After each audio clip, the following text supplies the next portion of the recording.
Welcome to the AutoSuccess Executive Spotlight. I'm your host, Brian Ankney.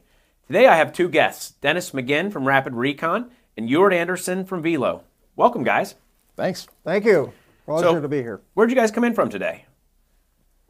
Well, I came in from Palo Alto, California, where I have my office and do most of my work, and really tickled to be here. And long time we've worked with you guys, so really amazing to see your operation here. Thank you. You know, you've been on a lot of videos with Babcock's, but you've never been in the studio, right? That's right. Yeah, I get a chance to meet some of the people behind the scenes here that are doing all the real work. Welcome. Where'd you come in from today? Dallas. Dallas. So me and my family live in the southern suburb of Dallas, Texas, and I'm really excited to be here. Great. Yeah. Thanks for coming. Well, Dennis, as you mentioned, I mean, we've been working together, I don't even know, man, 15 years maybe? It's been a long time. I have a blast from the past photograph of our publisher, Susan Givens, and you and I from an NADA many moons ago. And so I'm going to have the team pop that up on the screen. But let's get started. I'd like to talk a little bit about your guys' career path. I'd like to start with you, Euwart. Can you tell me, a little bit about, how you got to where you are today with Vehlo? Sure. So today I'm the Executive Vice President and General Manager of the dealership division at Vehlo. Mm-hmm. And the way I got here was kind of along three tracks, primarily. The first, I'd like to say I'm a recovering accountant and finance professional. So that was my first kind of start in the professional world. Spent about a decade or so working up the ranks in that vertical, and then moved into talent management and executive leadership there, owning global HR, training, executive development, et cetera. And then third, final, landed in my current role and function, which is more product and customer operations centric. So really excited about bringing all of those pieces together in the role that I'm in today. To drive value for our dealers. Great. Well, Dennis, I'm going to ask you that same question in a little bit of a different way. What inspired you to become the godfather of Recon in retail automotive? Well, that is a pretty interesting story because I had been around the auto industry even when I was at Hewlett-Packard. We developed the Ford Service Bay Diagnostic System, so I already had a foundation here. But about 13, 14 years ago now, I actually had a dealer that said, hey, there's this reconditioning thing. Nobody really knows anything. They're all just kind of faking it. And so I got very interested in that because, I came from a background of measure and manage, and you can't be accountable and you can't predict things. You can't run your business on things. So I got very interested. Why is nobody owning up to what's really going on in this industry? And so I started to dig into it, and sure enough, nobody trusted anybody else to give them numbers. So that's where it started. It started with a dealer, a general manager that I trusted, that I had known for a while, saying, the only way we know how long it's taking a car to get ready for reconditioning is we go out and we look at how much dust is on it. Well, I've got to ask you, because I've had guests on this show before from companies that had acquired one recon company. Your Vehlo is the first company I've ever had on the show that acquired two, let alone the two biggest, and almost at the same time. What was the idea behind that? What inspired you to do that, and how is that bringing more value to the dealers? Sure.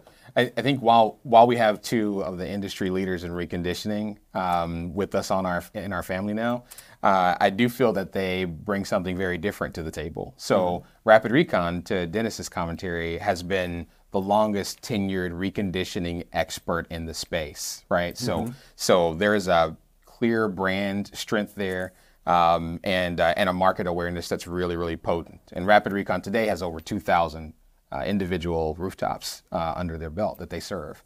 So then, alternatively, you have Velocity Automotive that has currently just over 500 to 600 Recon dealerships specifically using their platform, but they also bring to the table two other products that are very complementary to reconditioning, which include Engage, and that's a vehicle portfolio management digital tool, And then there is window stickers, which are manufacturer stickers specifically, to connect the dots between the reconditioning process and the front of the house.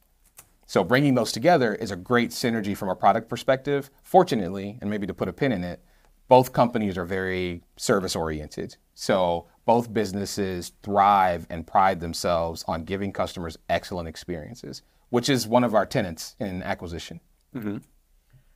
Dennis, most of the terms that people use to define reconditioning are terms that were in one of your books or one of your articles that you came up with.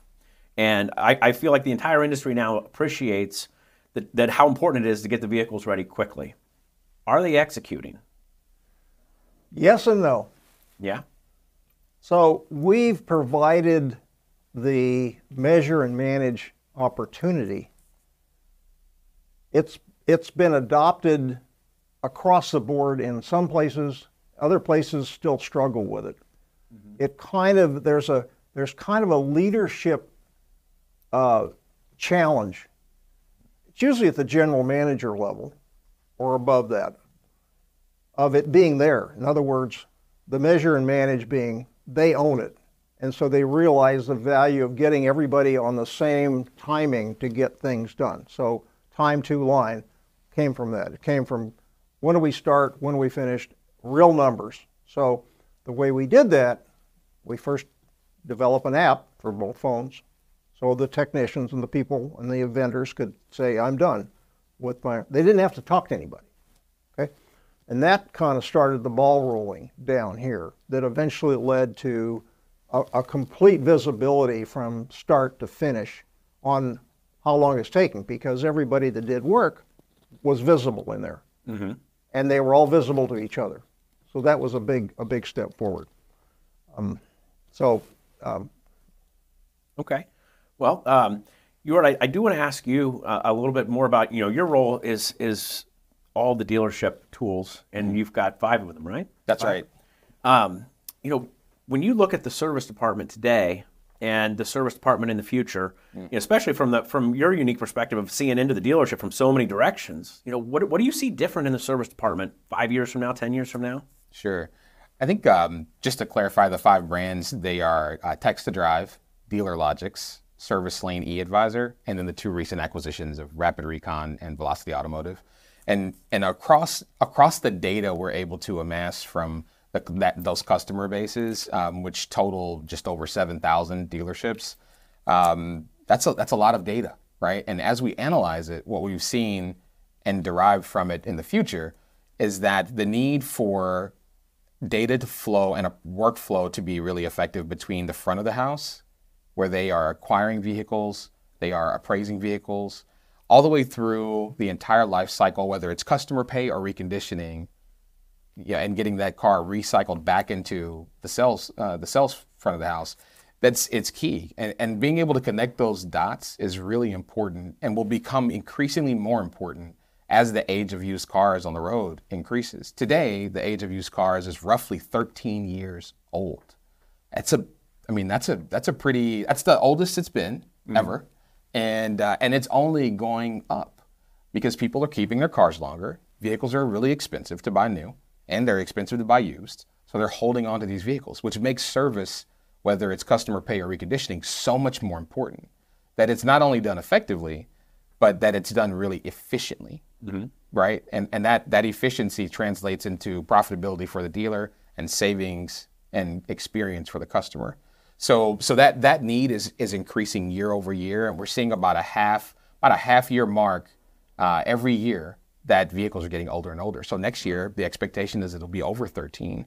Year after that, maybe closer to 14. So wow. Dennis, I kind of want to ask you the same question. What's your vision for the Recon department, and then service kind of overall for the next 5 years? Sure. Well, we're coming from a really kind of a special, unique perspective here, because we really started this accountability, and I'm now calling it predictability. Once you get your measure and manage down and people are comfortable saying, oh, now I can show what I'm doing, everybody knows, and we're putting it up on the board, then it makes your opportunity to say, okay, well, we know things are going to change unpredictably. COVID was just one example, but the ripple effect of that was very deep and still going on. Mm-hmm.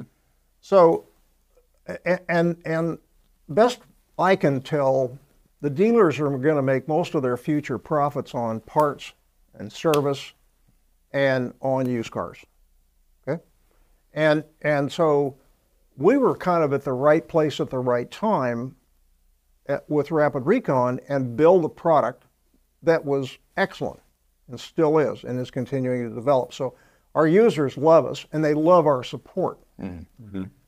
Our relationship with Vehlo, it turned out that in choosing each other to do this, it had to match up. It had to be the right leadership approach and value proposition approach, and that's exceeded my expectations. But Vehlo had already invested in a number of solutions in the customer pay arena, in the fixed operations, and our customers had kind of gone back and forth between early variable with the used car managers and so on, and then fixed operations being responsible for the people doing the reconditioning. And then we finally kind of gone back to where it's in between. And now we're seeing our role in this industry is going to move, it's going to extend into the appraisal of the cars coming in. Now, we've been doing this a long time, but we haven't really been directly involved with that appraisal piece. They just come in and there's a step saying, you know, here's the appraisals going on.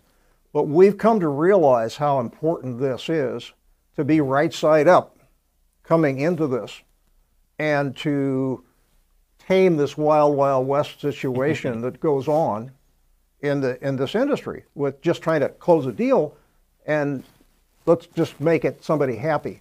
So we're going down a track of trying to provide more ways for our customers to protect their profit opportunity in terms of coming into the recon process.